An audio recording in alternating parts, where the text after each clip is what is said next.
Excel Techno School, Guruvayanakere, Venur. Admission open now. ಬಹಳ ದಿನದಿಂದ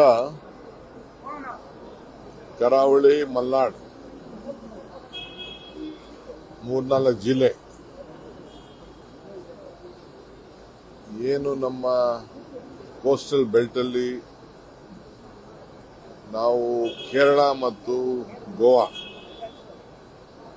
ಅವರು ಯಾವ ರೀತಿ ಎನ್ಕ್ಯಾಶ್ ಮಾಡ್ಕೊಂಡಿದ್ದಾರೆ ಅದರಲ್ಲಿ ನಾವೆಲ್ಲ ಫೇಲ್ ಆಗಿದ್ದೇವೆ. ಕಾಂಗ್ರೆಸ್ ಸರ್ಕಾರ ಇರ್ಬೋದು, ಬಿಜೆಪಿ ಸರ್ಕಾರ ಇರ್ಬೋದು, ನಾವೆಲ್ಲ ಫೇಲ್ ಆಗಿದ್ದೇವೆ. ಜನ ವಲಸೆ ಹೋಗ್ತಾ ಇದ್ದಾರೆ.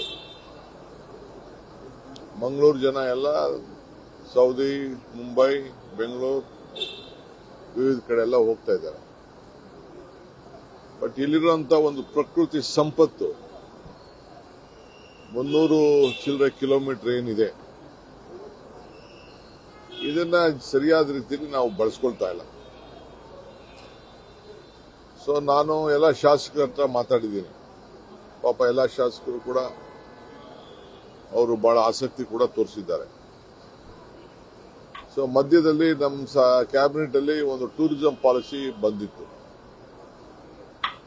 ನಾನು ಆ ಪಾಲಿಸಿ ನೋಡಿ ನಾನು ನಮ್ಮ ಟೂರಿಸಂ ಮಿನಿಸ್ಟರ್ಗೆ, ಚೀಫ್ ಮಿನಿಸ್ಟರ್ಗೆ ಹೇಳಿದ್ದೆ, ಈ ರೀತಿ ಪಾಲಿಸಿ ಇಂದ ಏನು ನಮ್ಮ ಕರಾವಳಿಗೆ ಆಗುವುದಿಲ್ಲ.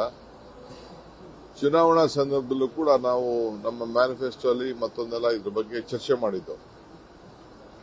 ಇಲ್ಲೇನಾದ್ರು ಒಂದು ಸ್ಪೆಷಲ್ ಆಸಕ್ತಿ ಮಾಡಬೇಕಾಗಿದೆ ಅಂತ. ಸೊ ಬಹಳ ಜನ ವಿದೇಶದಿಂದ ಮತ್ತು ಮುಂಬೈ, ಬೆಂಗಳೂರಲ್ಲಿರುವಂತಹ ಉದ್ಯಮಿಗಳು ಕೂಡ ತನ್ನ ಸ್ವಂತ ಊರು, ಬದುಕದ ಊರು, ಹುಟ್ಟೂರು, ನಾವು ಏನಾದ್ರು ನೀವು ನಮಗೆ ಸಹಕಾರ ಕೊಟ್ಟರೆ ನಾವು ಇನ್ವೆಸ್ಟ್ಮೆಂಟ್ ಮಾಡ್ತೀವಿ ಅಂತ ಅನೇಕರು ವ್ಯಕ್ತಪಡಿಸಿದ್ದಾರೆ.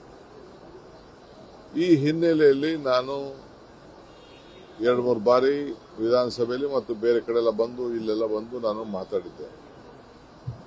ಆಮೇಲೆ ಇಲ್ಲಿರುವಂತ ಹುಡುಗರಿದೆಯಲ್ಲ, ಯಂಗ್ಸ್ಟರ್ಸ್, ಅವರೆಲ್ಲ ಬಹಳ ಪ್ರಜ್ಞಾವಂತರು ಕೂಡ ಇದ್ದಾರೆ, ಕೆಪಾಸಿಟಿ ಇದ್ದಾರೆ. ಎಲ್ಲ ಹೊರಗಡೆ ಹೋಗಿ ಹೊರಗಡೆ ದೇಶದಲ್ಲೂ ಕೂಡ ಬಹಳ ಚೆನ್ನಾಗಿ ಬೆಳೆದುಕೊಂಡಿದ್ದಾರೆ. ಅವರು ಎಲ್ಲ ಪಾಪ ನೀವು ಮಾಡೋದ್ರಿಂದ ನಮ್ಗೆ ಅನುಕೂಲ ಆಗ್ತದೆ, ನಾವು ನಮ್ದೊಂದು ಫುಟ್ ಪ್ರಿಂಟ್ ನಮ್ಮೂರಿನಲ್ಲೇ ಇಡಬೇಕು ಅಂತ ಆಸೆ, ನಮ್ಮ ಜನ್ಮ ಕೊಟ್ಟಂತ ಭೂಮಿ ಅನ್ನೋದು ಎಲ್ಲರೂ ಕೂಡ ಅಭಿಪ್ರಾಯ ಇದೆ. ಈ ಹಿನ್ನೆಲೆಯಲ್ಲಿ ಒಂದು ಪಾಲಿಸಿ ಮಾಡಬೇಕು ಅನ್ನೋ ದೃಷ್ಟಿಯಿಂದ ನಾನು ಆ ಪಾರ್ಟ್ನ ಕರಾವಳಿ ಪ್ರದೇಶದ ಟೂರಿಸಂ ಪಾಲಿಸಿನ ಪೆಂಡಿಂಗ್ ಇಡಿಸಿದೆ.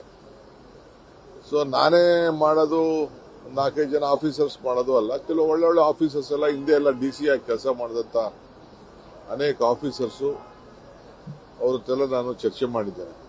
ಅವರು ಎಲ್ಲ ಬೇಕಾದಷ್ಟು ಗುರ್ತು ಮಾಡಿ ಇಟ್ಟಿದ್ದಾರೆ. ಸೊ ಇವತ್ತು ನಾನು 12 ಗಂಟೆಗೆ ಕರೆದಿದ್ದೀನಿ. ಅವ್ರ ಹತ್ರೆಲ್ಲ ಚರ್ಚೆ ಮಾಡ್ತೀನಿ, ಅವ್ರ ಅಭಿಪ್ರಾಯನೂ ತಿಳ್ತೀನಿ, ಅವ್ರಿಗಿರುವಂತ ಕನ್ಸ್ಟ್ರೆಂಟ್ಸ್ ಏನಿದೆ, ಅವ್ರಿಗಿರುವಂತ ಸಮಸ್ಯೆಗಳೇನಿದೆ, ಸರ್ಕಾರ ಅವ್ರಿಗೆಲ್ಲ ಏನು ಸಹಾಯ ಮಾಡ್ಬೋದು.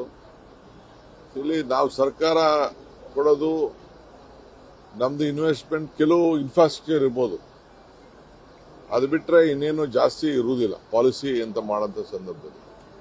ಸೊ ಪ್ರೈವೇಟ್ಗೆ ಹೆಚ್ಚಿಗೆ ಪ್ರೋತ್ಸಾಹನ ಕೊಡಬೇಕಾಗ್ತದೆ, ಕೆಲವು PPP ಮಾಡಬೇಕಾಗ್ತದೆ.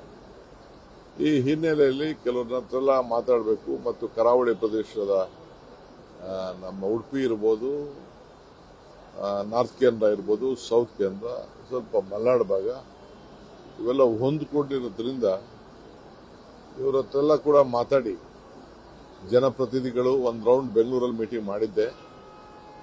ಈಗ ಉದ್ಯಮಿಗಳು ಮತ್ತು ಜನಪ್ರತಿನಿಧಿಗಳು, ಯಾಕಂದ್ರೆ ಅವರು ಸಹಕಾರ ಕೊಡಬೇಕು.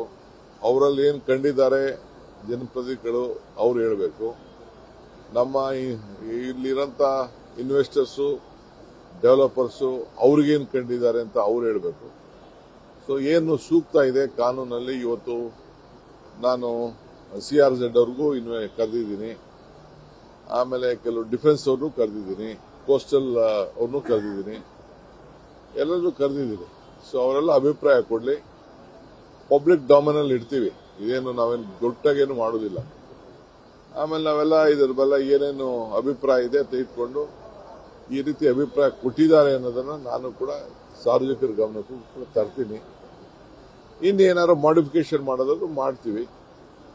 ಒಟ್ಟಾರೆ ಈ ಭಾಗದ ಅಭಿವೃದ್ಧಿ, ಯಾಕೆಂದ್ರೆ ನಾನು ತಿಳ್ಕೊಂಡಂಗೆ ಸ್ವಲ್ಪ ಹಿಂದಿದ್ದೀವಿ. ಒಂದು 5 ಸ್ಟಾರ್ ಹೋಟ್ಲು ಇಲ್ಲ, ಒಂದು ಟೂರಿಸಂ ಡೆಸ್ಟಿನೇಷನ್ ಪಾಯಿಂಟ್ಸು ಇಲ್ಲ. ಇವೆಲ್ಲ ಕೂಡ ಇದೆ. ನಾನು ಬೇರೆ ಬೇರೆ ಪಕ್ಕದಲ್ಲೆಲ್ಲ ನಾನು ಕೇರಳ ಹೆಂಗಾಯ್ತು, ಗೋವಾ ಹೆಂಗಾಯ್ತು, ಇದ್ರ ಬಗ್ಗೆ ನಾನು ಚರ್ಚೆ ಮಾಡೋಕೆ ಹೋಗುದಿಲ್ಲ. ಸೊ ನಮ್ಮಲ್ಲಿರುವಂಥ ಸಂಪತ್ತನ್ನ, ನಮ್ಮಲ್ಲಿರುವಂಥ ಯುವಕರ ಏನು ಕ್ರಿಯಾಶೀಲತೆ ಇದೆಯಲ್ಲ ಅದನ್ನು ಬಳಸ್ಕೊಂಡು ನಮ್ಮ ಜನನೇ, ನಮ್ಮ ಸ್ವಂತ ಜನ ಬೆಳೀಲಿ ಅನ್ನೋದು ನಮ್ಮ ಆಸೆ. ರಾಜ್ಯಪಾಲರಿಗೆ ಮಸೂದೆಗಳನ್ನು ಕಳಿಸಿದ್ದಾರೆ. 3 ಮಸೂದೆಯನ್ನು 2 ಮಸೂದೆ ವಾಪಸ್ ಕಳಿಸಿ ಒಂದು ಪರಿಶೀಲನೆ ಇದೆ. ಒಂದು SC ಒಳ ಮೀಸಲಾತಿ, ಇನ್ನೊಂದು ಚಾಮುಂಡೇಶ್ವರಿ ಅಭಿವೃದ್ಧಿ ಪ್ರಾಧಿಕಾರದ ಮಸೂದೆ, ಇನ್ನು ವೇಷಭಾಷೆ ಇದ್ದು ಅದನ್ನು ಪರಿಶೀಲನೆ ಇದೆ ಅಂತ ಹೇಗೆ ನೋಡ್ತೀವಿ? ಸಾಯಂಕಾಲ ಚೀಫ್ ಮಿನಿಸ್ಟರ್ ಬರ್ತಾರೆ, ಅವ್ರ ಹತ್ರ ಮಾತಾಡಿ.